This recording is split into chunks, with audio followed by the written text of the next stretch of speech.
Hi guys, it's Angie with Fun Endeavors Tie-Dye Lab. Today I'm going to make an ice-dyed geode.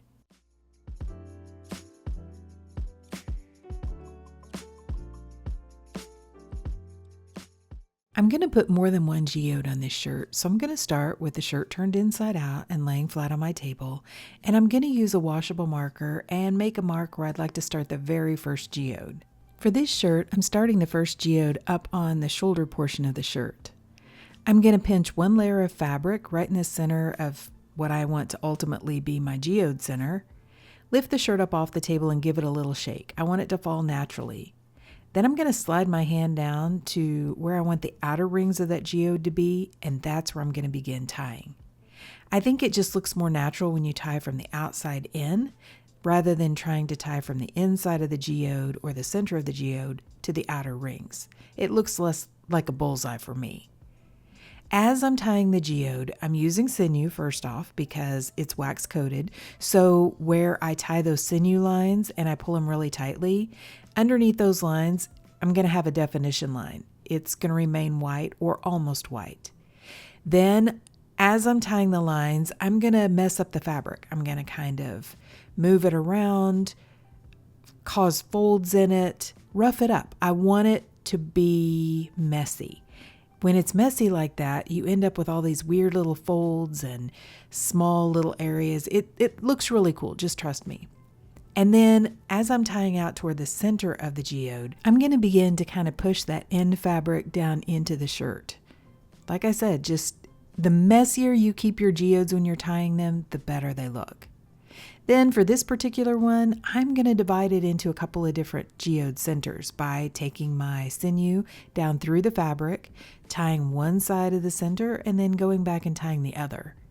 Here again, the more unusual things you do, the more interesting they are to look at. So you can make multiple centers, you can make one center, you can do whatever you want with these geodes. The purpose for me is I'm trying to make them look natural and I'm trying to make them interesting.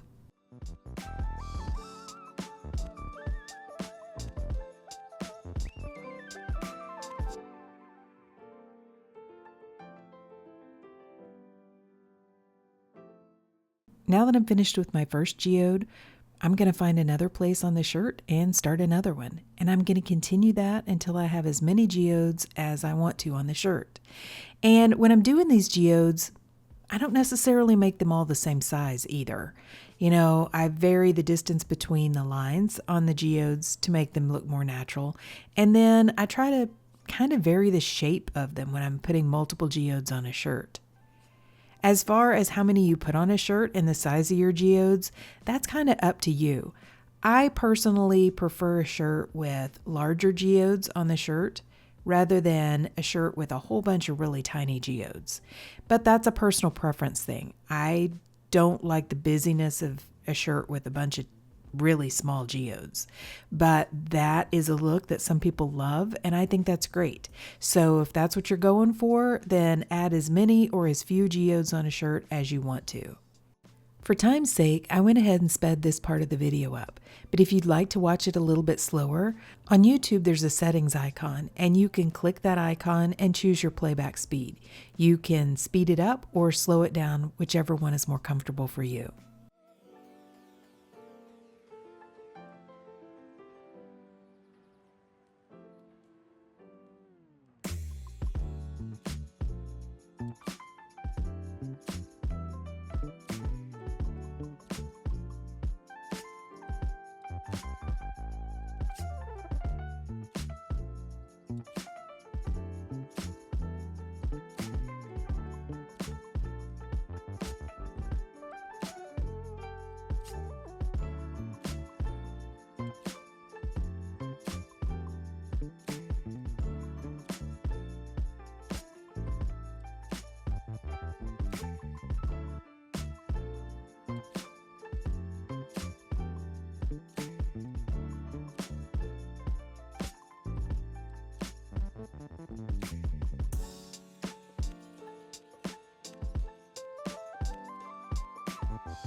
Once I have all the geodes tied that I'm going to place on the shirt, I'm going to straighten them out, try to get them kind of as flat as I can. I think it's easier to apply the dye when they're laying as flat as possible.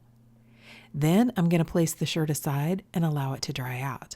I think it's easier to get good color saturation in the center of these thick folds like a geode if I apply the dye when the shirt is completely dry. If you'd like a little more information about this topic, I have a blog post addressing this out on my website, and I have a link to my website down below this video in the description. So I've been experimenting just a little bit with single color palette geodes. I did a brown gravity dye, which I posted the video for not too long ago, and this one I'm going to try in gray tones. I like to research and look up geodes and try to find geodes that I like the color of, and match some of those colors so that they do look more natural. And when I've looked up geodes, I see a lot of mainly brown geodes, and I've seen a lot of mainly gray geodes. So I thought I would try it with this shirt, see what happens. For my setup, I have a plastic tote, and then over the top of the tote, I'm going to use an expandable colander. I was trying to find which colander I felt like the shirt fit the best in. I don't want it to have to curve too much. I want it to lay close to flat inside the colander. Normally, whenever I do geodes, I apply the dye underneath the ice, which is DUI for dye under ice. But for this geode, I thought I would go ahead and apply the dye over the top of the ice, which is called DOI. So I'm starting by applying a whole bunch of ice on top of the shirt. This is a pretty deep colander, so I can apply quite a bit of ice over the top. I also want to remind you guys to wear your respirators when you work with the powdered dyes for ice dyeing. It's not safe to go ahead and inhale those dyes, so I always wear a respirator whenever I work with the chemicals or the dyes. I have 11 different dyes, so I'm starting with the middle dye, which is charcoal gray, and I'm going to place that right down the center of the colander in a stripe. Then I'm going to choose, of the 5 dyes on each side, I'm going to choose the middle one, which in this case is Stormageddon from Dharma, and I'm going to place that right down the middle of that left side. I'm going to kind of apply the dyes in an odd order just so that I get them spaced out properly, but let me give you the dyes that I'm using and in the order that I'm using them if you look at the shirt from left to right. I'm starting with Brushed Steel from Dharma, Flint Stone from Dye Spin, Stormageddon from Dharma, and Stormageddon is a special order color. So you can still purchase it in large quantities from Dharma, or you can usually purchase smaller quantities of it from a Facebook group called Tie-Dye Supplies Marketplace. I have a link to it down below this video in the description. Then I'm using Sleet Gray from Dharma, Timberwolf from Dharma, Charcoal Gray from Dharma, Pewter from Dharma, Epic Black from Dye Spin, Ashes to Ashes from Dharma, and that one is also a special order color, Ash Gray from Dye Spin, and lastly, Gunmetal from Dharma. And if you don't have this many grays, by all means, just substitute what you have and use what you have available to you. You don't have to use this many colors.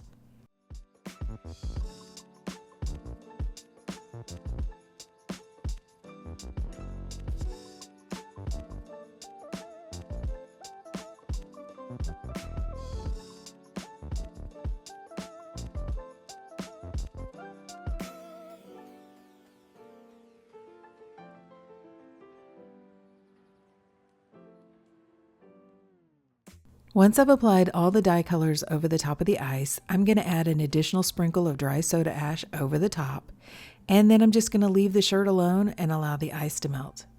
I've included a couple pictures so that you can see what the shirt looked like as the ice melted.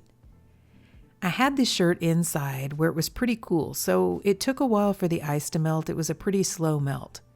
But once all the ice had melted, I lifted the shirt up out of this colander and checked the back side. And the dye had gone through really well to the back side, so I just left it alone. I did have some dye left sitting on top that did not dissolve. I could have added more ice to the top and forced that through if I didn't have good color saturation on the back side. Instead, I took the colander, placed it inside of a plastic tote, and then I put the lid on the tote and placed the container outside so that it could process in the heat. I left it for about 24 to 48 hours before I rinsed it. You can see I got pretty good color saturation throughout the shirt. So to rinse the shirt, I took it to my utility sink and I started rinsing it in cold water to rinse out the soda ash. Then I warmed the water up to hot to rinse out the excess dye that didn't bond with the fabric. Right now this geode is really dark. It looks like it's almost just a totally black geode. But don't panic if this happens to you, because a lot of this excess dye is going to rinse out of the shirt and it's going to lighten up a lot. Just wait till the end. I think you're going to be really surprised.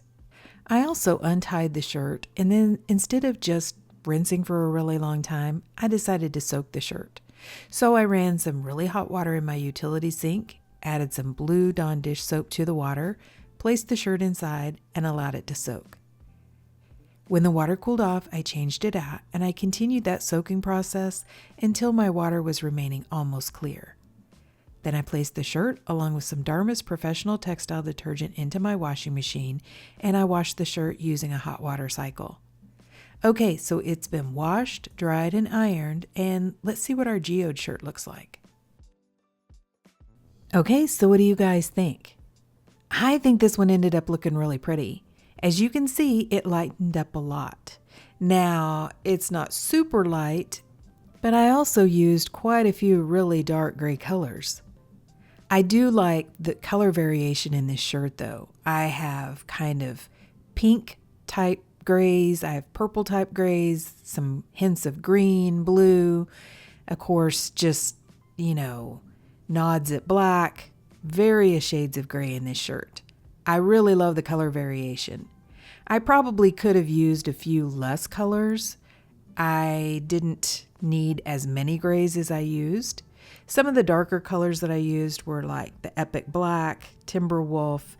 I tried to vary and add lighter colors in between the darker colors to mix it up just a little bit. But I think probably using about half the amount of colors that I used would have worked out great as well. I have quite a color collection, and so when I'm pulling colors for a shirt, sometimes I see a lot and I think, oh, that'll be cool, and so I just kind of add them in. And before I know it, I have a lot of colors that I've chosen for a shirt. I really probably should have cut this one back and, like I said, used about half the colors. But I still really love it. I think it turned out looking gorgeous. I like the shape of the geodes. Each geode that I put on this shirt is very different. No two geodes look anywhere close to each other on this shirt.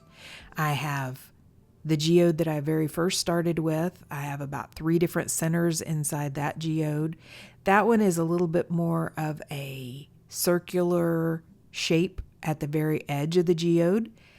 But then the other geodes are all very different from that one. The one down in the bottom part, it kind of wraps around to the back side of the shirt. I have one up in the shoulder of the back side of the shirt that kind of wraps around. I really like it when the design doesn't just end on one side of the shirt. When you make a geode and part of the geode wraps around to the other side of the shirt, I just think that looks more natural, just interesting to look at, in my opinion. So I really love the shirt. I think it turned out really cool. I love all the color variation. I love all the shades of gray together.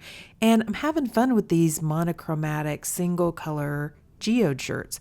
I think they're really fun. But what do you guys think? Do you like this one? What do you think about the monochromatic geodes? Please drop me some comments down below and let me know. And if you've enjoyed the video, I sure would appreciate it if you would like it and if you'd subscribe to my YouTube channel. If you'll hit the bell, you'll receive a notification whenever I upload a new video. Thank you all for watching, and I hope you have a great day.